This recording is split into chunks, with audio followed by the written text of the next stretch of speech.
जम्मू कश्मीर के पुलवामा में security forces के साथ हुए मुख्तसर एनकाउंटर में एक मिलिटेंट हलाक हुआ है। तफसीलात के मुताबिक रात को कस्बे पुलवामा के चाटपुरा इलाके में ये एनकाउंटर उस वक्त शुरू हुआ जब सिक्योरिटी फोर्सेस को इलाके में मिलिटेंटों की मौजूदगी इत्तला मौसूल हुई थी। फौज की 55 राष्ट्रीय राइफल्स और सीआरपीएफ के अलावा जम्मू कश्मीर पुलिस ने मुश्तरका तौर पर मुहासरा किया। इस दौरान सिक्योरिटी फोर्सेस और मिलिटेंटों के दरमियान गोलियों का मुख्तसर तबादला हुआ, जिसमें एक मिलिटेंट हलाक हुआ।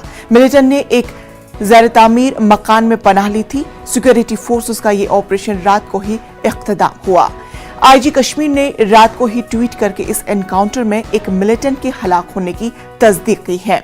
हलाकशुदा मिलिटेंट के कब्जे से एक AK-47 राइफल और कुछ गोला बारूद भी बरामद हुआ है। जराये से मालूम हुआ है कि हलाकशुदा मिलिटेंट का ताल्लुक जिला शोपिया से है।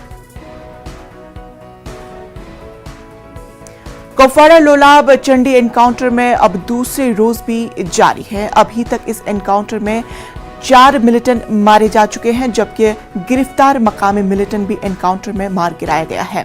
ताहम फौज और पुलिस की जानिब से पूरे जंगलाती इलाके में तलाशी कार्रवाई जारी है। चंडीगढ़ इनकाउंटर अब दूसरे रोज में दाखिल हुआ है और अभी तक जो तफसीलात हैं, अभी तक शौकत अहमद जो एक मुकामी मिलिटेंट जो पहले गिरफ्तार किया गया था समेत 4 मिलिटेंट इस इनकाउंटर में मारे गए हैं और मारे गए मिलिटेंटों से भारी मिकदार में असला बारूद बरामद करने का फौज और पुलिस ने दावा किया है।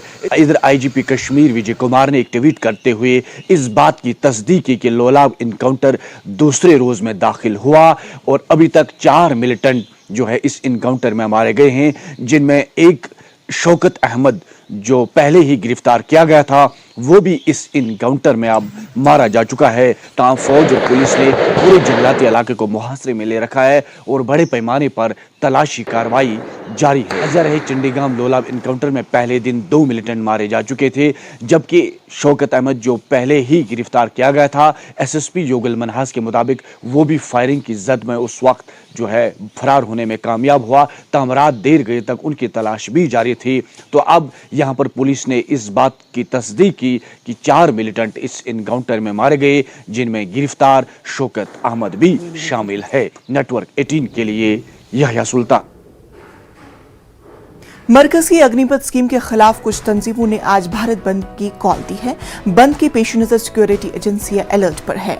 दिल्ली, पंजाब, बिहार, झारखंड, राजस्थान, उत्तर प्रदेश समेत दीगर रियासतों में सिक्योरिटी के माकूल बंदोबस्त किए गए हैं। इंतजामिया को अमन में रखना डालने वालों से सख्ती से निपटने की हिदायत जारी की गई है। रेलवे स्टेशनों, बस अड्डों और दीगर अवामी मकामात पर सिक्योरिटी के माकूल बंदोबस्त किए गए हैं। कुछ सियासी जमातें बंद की तायीद कर रही है। उधर दिल्ली के जंतर मंतर पर कांग्रेस की अग्निपथ स्कीम के खिलाफ एहतजाज किया जाएगा। ख्याल रहे कि पिछले कई दिनों से मुल्क की मुख्तलिफ रियासतों में अग्निपथ स्कीम के खिलाफ पुरतशद्दुद एहतजाज का सिलसिला जारी है। कुछ हलाकतें भी हुई है। करोड़ों के अवामी इमलाक को नुकसान पहुंचाया गया है। रेलवे खदमात मुतासिर हो रही है। इसी बीच तीनों अफवाज का सरबराहान ने यह साफ कर दिया है कि अग्निपथ स्कीम वापस नहीं होगी।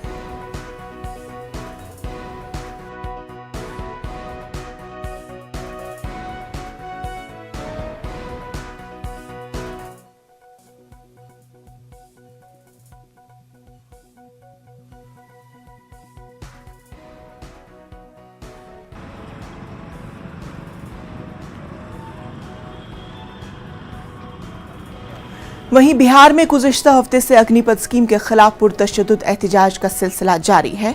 एहतजाज के दराज होते सिलसिले के पेश नजर इंटरनेट खिदमात 20 अजला में मुअत्तल कर दी गई है। पहले 15 अजला में इंटरनेट खिदमात पर पाबंदी आयद की गई थी, लेकिन अब इसमें मजीद 5 अजला जहानाबाद, शेखपुरा, मधुबनी और गया को शामिल किया गया है।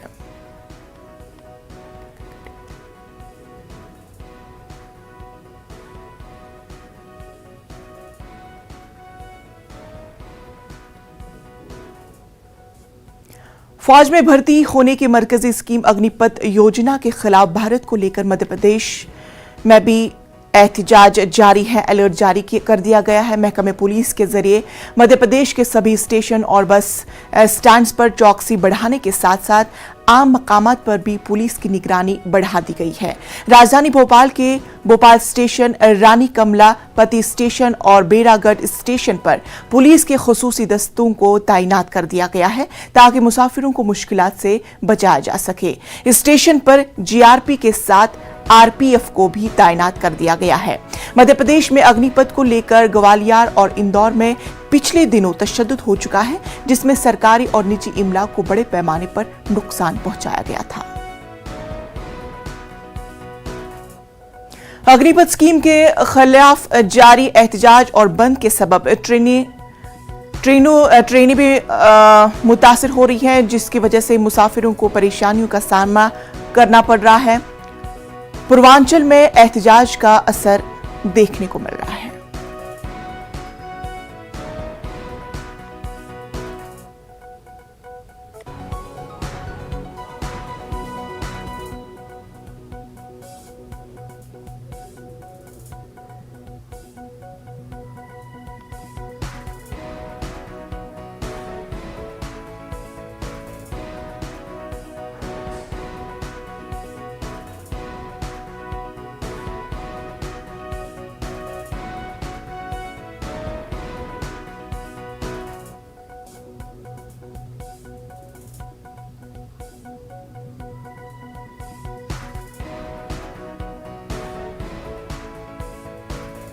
अभी शाम में ट्रेन है हावड़ा वाला, उससे जाएंगे। अच्छा, लेट है? लेट है, कितने घंटे लेट बता रहे हैं लोग? करीब करीब तो अब सारा ट्रेन कैंसिल है। शाम में जो ट्रेन मिलेगा उसी से जाएंगे ना, 8 बजे से जाएंगे। हावड़ा हम इंतज़ार कर रहे हैं 5-6 घंटे से, बहुत दिक्कत है, लेकिन क्या करेंगे, जाना ही पड़ेगा। हम लोग आए हैं यहाँ से काठमांडू से, गाड़ी उड़ी नहीं मिल रहा है। हम सोचा कि यहाँ से जल्दी पहुँच जाएंगे पटना या आरा। तो मेरा बच्चा दूधू है, पढ़ाई लिखाई में उसको दिक्कत हो रहा है, स्कूल भी खुल गया है, हमारे मैसेज आ रहा है मोबाइल से, बहुत दिक्कत है। मैं 3 घंटे से यहाँ पे बैठी हूँ और मुझे प्रॉब्लम हो रही है पटना जाने में। कोई पता नहीं लग रहा है ट्रेन के बारे में, सारे ट्रेन कैंसिल है और जाने में प्रॉब्लम हो रही है हम लोग को। सर ट्रेनें रद्द होने से, जैसे कल योगा दिवस है और मुझे स्कूल पे पहुंचना है सेंट जेवियर्स बाट पर आने, तो ट्रेन उधर के लिए कोई है नहीं पहले से नहीं पता था। यहाँ पे आए हैं, मौर्या से जाते हैं, मौर्या कैंसिल पता चला। नहीं, जानकारी नहीं था, दवाई लेने आए थे और यहाँ ट्रेनें, पूर्वांचल का ट्रेनें नहीं पड़ा है, टिकट नहीं दे रहा है। 11:45 में टाइम है ट्रेन का। कितने देर से वेट कर रहे हो ट्रेन का? लगभग 5-6 घंटे से। नेशनल हेराल्ड केस में राहुल गांधी फिर ईडी के सामने पेश होंगे। मनी लॉन्ड्रिंग से जुड़े मामले में राहुल गांधी से चौथे दौर की पूछताछ होगी। दरअसल एजेंसी ने उन्हें 17 जून को बुलाया था, लेकिन उन्होंने वालिदा सोनिया गांधी की खराबी सेहत का उज़्र पेश करते हुए तफ्तीशी अमल को पीर तक मुलतवी करने की गुजारिश की थी। गुज़श्ता हफ्ते राहुल गांधी से एजेंसी ने 3 दिनों तक पूछताछ की थी। तफ्तीशकार राहुल गांधी से अब तक तकरीबन 30 घंटे पूछताछ कर चुके हैं।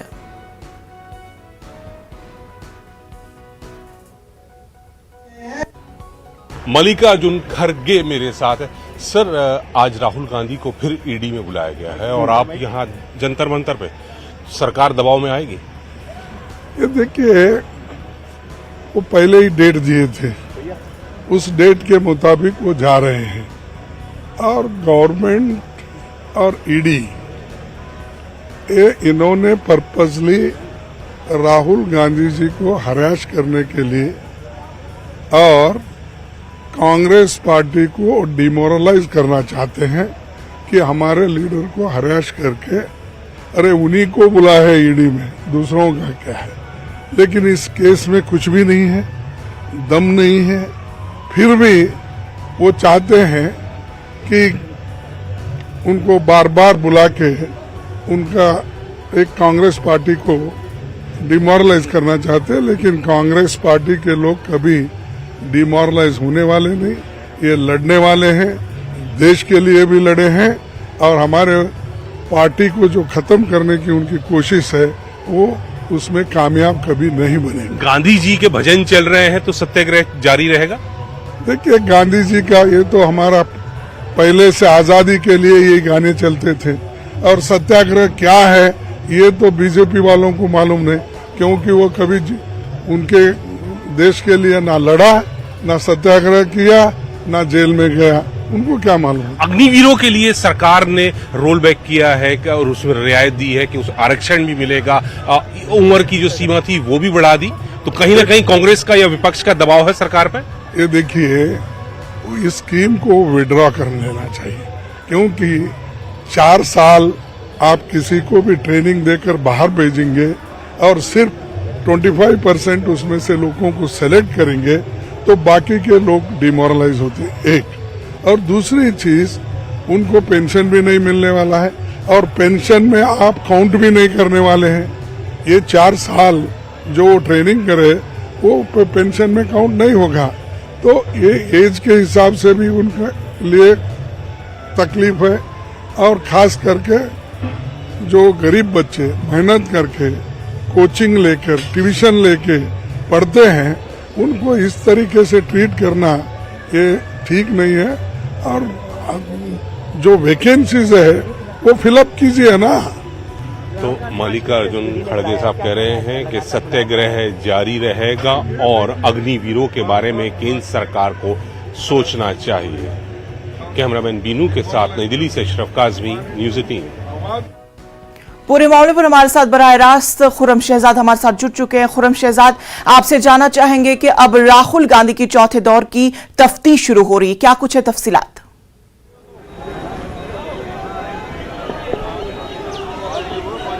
देखिए ईडी लगातार पूछताछ कर रही है और दूसरी तरफ कांग्रेस पार्टी ने इस पूरे मामले को अपने विरोध का एक नुक्ता बना लिया है। अग्निपथ योजना हो या फिर राहुल गांधी से ईडी की पूछताछ हो, उसको लेकर के कांग्रेस पार्टी दिल्ली में जब से पूछताछ शुरू हुई है तभी से लगातार एहतजाज कर रही है। अभी राहुल गांधी कांग्रेस जनरल सेक्रेटरी प्रियंका गांधी के साथ दोनों ईडी दफ्तर के लिए निकले हैं। एक तरफ ये खबर है तो दूसरी तरफ का नज़ारा जो है जंतर मंतर का है, क्योंकि कल ही कांग्रेस ने सत्याग्रह करने का ऐलान किया था। कहा था कि हम जंतर मंतर पर सत्याग्रह करेंगे, इसके खिलाफ प्रदर्शन करेंगे। हालांकि कल ही अग्निपथ योजना के खिलाफ कांग्रेस पार्टी ने एक तरीके से सत्याग्रह किया था, लेकिन आज दोनों मुद्दे शामिल हैं। राहुल गांधी से ईडी की पूछताछ शामिल है, क्योंकि कांग्रेस पार्टी लगातार ये कह रही है कि ईडी का मिसयूज हो रहा है। सवाल उठाए जा रहे हैं कि अभी तक एक भी भारतीय जनता पार्टी का कोई नेता, कोई लीडर ऐसा नहीं है जिसको नोटिस दिया गया हो, जिसके खिलाफ ईडी की कार्रवाई हुई हो, जिससे पूछताछ हुई हो।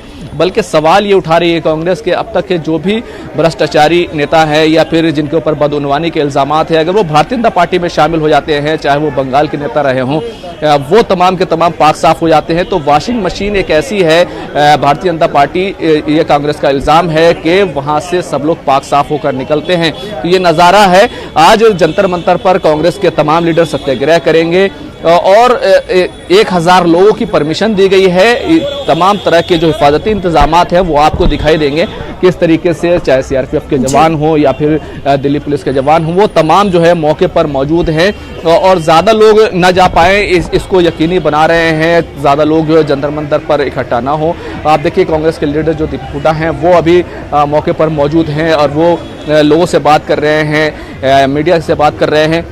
ये तमाम चीज़ें हो रही हैं। साथ ही साथ अग्निपथ योजना को लेकर के कांग्रेस पार्टी भी अब पूरे तौर से वो सवाल उठा रही है। नारेबाजी यहाँ पर देखने को मिल रही है कि जिस तरह के नारे लग रहे हैं वो अपने आप में कांग्रेस जो कारकुनान हैं उनका जोश जो है उससे जाहिर हो रहा है, क्योंकि तानाशाही वो लोग करार दे रहे हैं कि भारतीय जनता पार्टी की जो तानाशाही है, सरकार की तानाशाही है, वो नहीं चलने वाली है। यही वजह है कि सीधे तौर पर यहाँ जो कांग्रेस कारकुनान है वो यहाँ पर इकट्ठा हो गए हैं।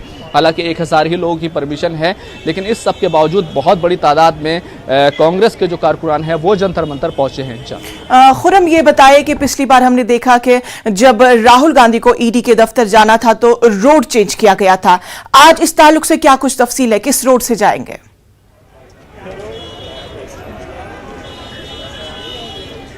देखिए आज कल जब पिछली बार राहुल गांधी को ईडी दफ्तर बुलाया गया था तो आसपास के तमाम रोड जो है वो ब्लॉक किए गए थे, अभी तुगलक रोड से जो राहुल गांधी जहां पर रहते हैं वहां से वो प्रियंका गांधी के साथ निकले हैं और ईडी दफ्तर जा रहे हैं, जो एपीजे अब्दुल कलाम रोड के आसपास का जो इलाका है, सीधे तौर पर वहां जा रहे हैं। तो सिर्फ उसी इलाके को एक तरीके से वहां पर सुरक्षा कर्मी लगाए गए हैं, लेकिन कोई रोड ब्लॉक किया गया हो आज ऐसा नहीं है। हाँ, अलबत्ता जो अकबर रोड है जहां पर कांग्रेस पार्टी का दफ्तर है उसको बैरिकेडिंग कर दी गई है। उसके पास जो मौलाना आज़ाद रोड है उसको बैरिकेडिंग की गई है, और इसी के साथ साथ जो दूसरे रोड हैं जैसे doctor APJ Abdul Kalam road है, तो उस तरफ भी सुरक्षा के जो है इंतजाम हैं वो किए गए हैं। लेकिन आज जो बड़ा मोमेंट है वो जंतर मंतर पर है, क्योंकि कांग्रेस के जो तमाम लीडर हैं, चाहे मल्लिकार्जुन खड़गे हों या फिर दूसरे लीडर हों, जो तमाम मेंबर ऑफ पार्लियामेंट हैं, वो सबके सब जंतर मंतर पहुंच रहे हैं। 10 बजे से ही धरने का एहतजाज का ऐलान किया गया था। थोड़ी देर पहले हमने आपको तस्वीर में दिखाया कि दीपक हुड्डा यहां पर पहुंचे थे। तो जो तमाम लीडर्स हैं, चाहे वो हरियाणा से ताल्लुक़ रखते हों या मुल्क के अलग अलग हिस्सों से ताल्लुक़ रखते हों, MP हों या फिर MLAs हों या फिर कांग्रेस के कारकुनान हो, वो सभी जो है जंतर मंतर पहुंच रहे हैं और एक तरीके से वो आवाज़ बुलंद कर रहे हैं कि राहुल गांधी से ईडी की पूछताछ जो है वो ठीक नहीं है। और साथ ही साथ अग्निपथ योजना, अग्निवीर योजना को लेकर के वो सवाल उठा रहे हैं कि ये जो पूरी योजना है ये एक देश की फौज को पॉलिटिसाइज कर देगी। ये तमाम तरह के सवाल जो है वो कांग्रेस के लीडर, कांग्रेस के कारकुनान वो सभी उठा रहे हैं। तो चलिए खुरम, आप इस अहम खबर पर अपनी नजर बनाए रखें। फिलहाल तफसीलात के लिए आपका बेहद शुक्रिया। तो नाज़रीन, आप तस्वीरों में साफ तौर पर देख सकते हैं कि किस तरह से राहुल गांधी अभी ईडी की दफ्तर की जानिब लौट रहे हैं, वहां पे जा रहे हैं, चूंकि आज चौथे दौर की तफ्तीश शुरू हो रही है और राहुल गांधी ईडी की जानिब जा रहे हैं, ईडी के दफ्तर जानिब जा रहे हैं। नाज़रीन, खबरों का सिलसिला जारी रहेगा, वक्त हुआ छोटे से वक्फे का। ब्रेक के बाद इस्तकबाल।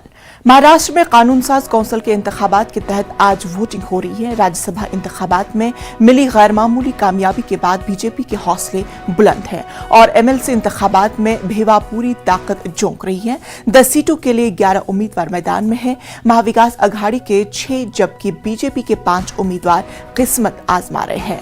अब तक 68 से जायद अरकान अपने वोट का इस्तेमाल कर चुके हैं। पूरे मामले पर हमारे साथ बराह रास्त वसीम अंसारी हमारे साथ जुड़ चुके हैं। वसीम अंसारी, जानना चाहेंगे इंतखाबात के ताल्लुक से इस वक्त किस तरह का माहौल? देखिए, अब तक विधान परिषद की वोटिंग की शुरुआत करीब 9 बजे हुई थी और अब 11 बज रहे हैं। लगभग 142 वोटर्स ने अपनी वोटिंग कर दी है। अगर इस वोटिंग की बात करें तो फिलहाल 285 जो वोटर्स हैं, विधायक हैं, वो वोटिंग करने वाले हैं। वैसे विधानसभा सदस्य की बात करें तो महाराष्ट्र में 288 विधानसभा सदस्य हैं, लेकिन इसमें से 3 जो सीटें हैं वो उस पर 3 जन वोटिंग नहीं कर पा रहे, जिसमें से एक शिवसेना के विधायक का निधन हो चुका था और 2 विधायक जेल में हैं, नवाब मलिक और अनिल देशमुख। तो ऐसे में 285 का जो आंकड़ा है उसमें से 142 लोगों ने अब तक पूरी तरीके से वोटिंग कर चुके हैं। आधे से ज़्यादा ये नंबर्स पूरे हो चुके हैं। ये जो टाइमिंग है 9 बजे से लेकर शाम 4 बजे है, उसके बाद 5 बजे से लेकर काउंटिंग शुरू होगी। लेकिन इस चुनाव की बात करें तो इस चुनाव में बीजेपी पूरी तरीके से अपने 5वें उम्मीदवार को जिताने के लिए कोशिश कर रही है और लगातार देवेंद्र फडणवीस जो है बैठे हुए हैं केबिन में, रणनीति तय कर रहे हैं, राजनेताओं से मुलाकात कर रहे हैं, किससे किस तरह से वोट करना है ये जानकारी दे रहे हैं। और वोटिंग की बात करें तो लगभग 142 जो वोटिंग हुई उसमें सबसे ज़्यादा 100 के करीब वोटिंग अब तक बीजेपी ने कर दी है। महाविकास अघाड़ी के नेता कई यहाँ पे पहुँच रहे हैं, सभी ने अपने अपने तरीके से दावा कर रहे हैं। आंकड़ों के हिसाब से महाविकास अघाड़ी की जो पोजीशन है वो काफ़ी बेहतर है, लेकिन बीजेपी को जो 5वें उम्मीदवार को जिताने के लिए काफ़ी मशक्कत करनी पड़ सकती है। लेकिन सेम सिचुएशन हमने देखा था कि राज्यसभा चुनाव के दौरान भी था। उस दौरान भी एक चमत्कार हुआ था, जिस तरह से बीजेपी ने जो आंकड़े थे बहुमत के वो जुटा लिए थे और अब भी उसी चमत्कार की उम्मीद बीजेपी के खेमे में है और उनके नेताओं में इस बात को लेकर संतुष्ट है कि वो अपने 5वें उम्मीदवार को भी जिता लेंगे। लेकिन जिस तरह से पिछले 2 दिनों से लगातार महाविकास अघाड़ी की जो तीनों पार्टियां हैं अपने विधायकों के साथ लगातार चर्चा करें, अलग अलग होटलों में उनके साथ रखा। जैसे शिवसेना के जो उद्धव ठाकरे ने उनसे चर्चा की, आदित्य ठाकरे बाकायदा MLAs के साथ में थे और आज जब विधान भवन भी पहुंचे तो उन्हीं के बस के साथ पहुंचे। कांग्रेस के जो 44 विधायक है वो एक साथ एकजुट नजर आए, वो पहुंचे। NCP लगातार इस बात का दावा कर रही है कि पिछली बार जो गलतियां हुई नहीं होगी क्योंकि इस बार अजीत दादा पवार जो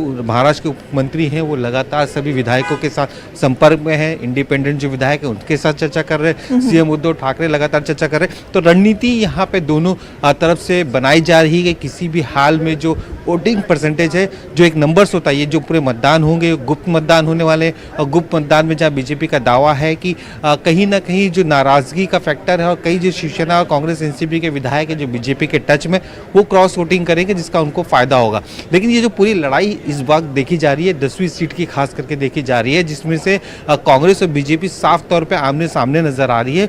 बीजेपी और कांग्रेस के बीच में जो वोटों का फर्क है लगभग काफी लंबा फर्क है। जिस तरह से अपोजिशंस और मिला के सारे जितने भी विधायक हैं इंडिपेंडेंट छोटे दल मिला के 29 वोट्स उनके होते हैं। अगर एक साथ वो 29 वोट्स बीजेपी को पड़ते हैं तो उनके उम्मीदवार आसानी से जीत सकते हैं। लेकिन ऐसा नजर नहीं आ रहा है कि कई छोटे दल और कुछ विधायक जो है वो महाविकास आघाड़ी के साथ भी जुड़े हुए। कांग्रेस को जो पांचवें उम्मीदवार है भाई जगताप जो मुंबई के प्रदेश अध्यक्ष भी हैं, साथ ही जो उनकी पूरी दाव साख पे लगी है, बीएमसी चुनाव आने वाले हैं महानगर पालिका के, तो उस वक्त इन्हें किसी भी हाल में ये सीट निकालनी है। कम से कम 8 वोटों की ज़रूरत उन्हें है, क्योंकि एक कैंडिडेट को जीतने के लिए जो आंकड़े हैं वो 26 वोटों की ज़रूरत पड़ती है, उसमें 8 नंबर अभी भी कांग्रेस के लिए कम है। तो वहीं पे 19 से 20 के करीब बीजेपी को चाहिए। तो बीजेपी को आंकड़े बहुत चाहिए, लेकिन कॉन्फिडेंस जिस तरह से वो दिखा रही है और ये बताने की कोशिश कर रही है कि राज्यसभा में भी इसी तरह की नाराज़गी देखने को मिली और बीजेपी ने उस वोट को आसानी से अपने खेमे में लाया और उसके बाद वो जीत दर्ज की। अब उसी की उम्मीद और एक बार फिर नए चमत्कार की उम्मीद के साथ बीजेपी के जो उम्मीदवार हैं इस चुनावी मैदान में। जी तो चलिए पल पल के अपडेट्स के लिए मजीद भी आपसे जुड़ते रहेंगे। फिलहाल आपका बेहद शुक्रिया। मुल्क के शिमाल मशरकी रियासतों में मुसलसल बारिश ने हालात को मजीद खराब कर दिया है। आसाम के मेघालय में मूसलाधार बारिश के बाद लैंडस्लाइडिंग के वाकयात पेश आ रहे हैं। आसाम में सैलाब में डूबने से चंद घंटों के दौरान 8 अफराद की मौत हो चुकी है। वहीं कछार जिला में मुसलसल बारिश के बाद मिट्टी के तौदे गिरने से मलबे में दबकर 2 लोगों की मौत हो चुकी है। आसाम में अब तक सैलाब और मिट्टी के तौदे गिरने के 62 अफराद की मौत हो चुकी है और 42 लाख से ज्यादा लोग मुतासिर हैं।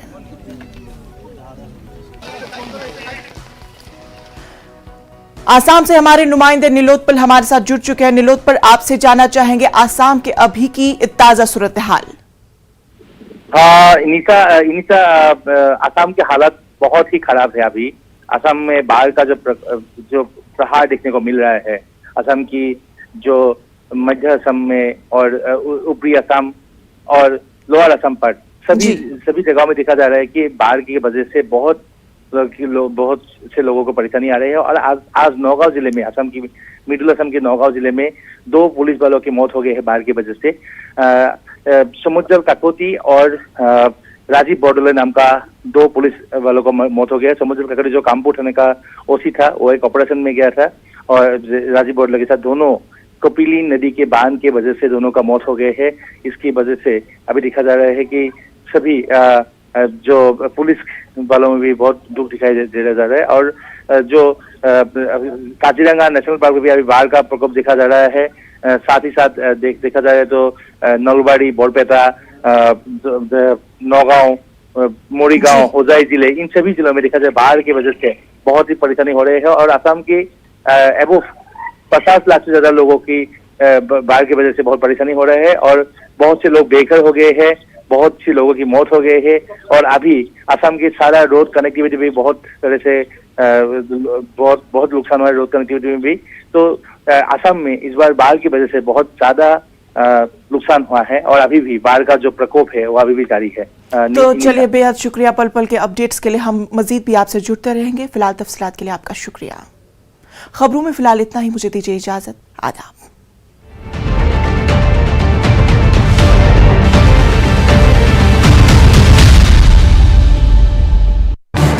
इस न्यूज हेड